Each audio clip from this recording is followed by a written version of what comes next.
This is a historical true life story of African bravest king who refuses to bow to Queen Elizabeth II, the great Queen of England. King Atta Ame Oboni was born in 1911 in Ugolawo village near Kogi State in the northern part of Nigeria. As a young man, he became the heir apparent to the Atta throne. Eventually, he ascended the throne and ruled Igala land for 10 years. He expanded the native schools, and the Igala kingdom witnessed economic boom during his reign as king. Apart from being an African traditional ruler, King Atta was quite popular and powerful. He could speak powerfully, and his predictions would come to pass. His pronouncement always became reality. Many people were aware of his magical powers, and they marveled at the unique supernatural ability that he has. If someone misbehaved, disobeyed, or disrespected King Atta, he had the power to say what would happen to that person. He never held back his words when necessary. Whenever he spoke, it happened immediately. As a ruler, King Atta's position came with many do's and don'ts. Some of these traditional requirements were quite unusual. As a king, he was not allowed to see dead bodies. He could not remove his cap in the presence of people, and he could not shake hands with women. Unfortunately, some of these rules later caused problems for him. He refused to bow to the Queen of England and was punished for that.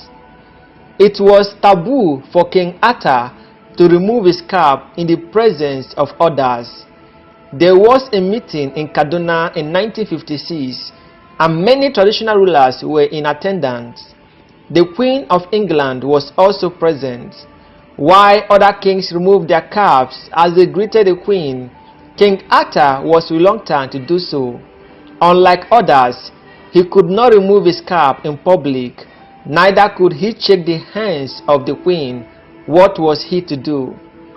After much persistence and threats to send him out and dethrone him if he refuses to remove his cap and bow to the Queen of England, King Atta was forced to remove his cap and bow to the Queen of England, but his principles didn't permit him to do that. He had a lot at stake, and any dethronement would deter his descendants from having access to the throne. His people perceived him as a mini-god, and bow to a human being seems like an insult to him. King Atta yielded to the demand, and as soon as he removed his cap, a lot of bees came out of it. Immediately, the meeting hall was filled with bees. Everyone ran away as soon as this happened, including the Queen of England. Unfortunately, the bees stung some people, and this brought the meeting to an indefinite ending. While all this happened, another king, the Oba of Benin, was advised by King Atta to go outside before removing his cap.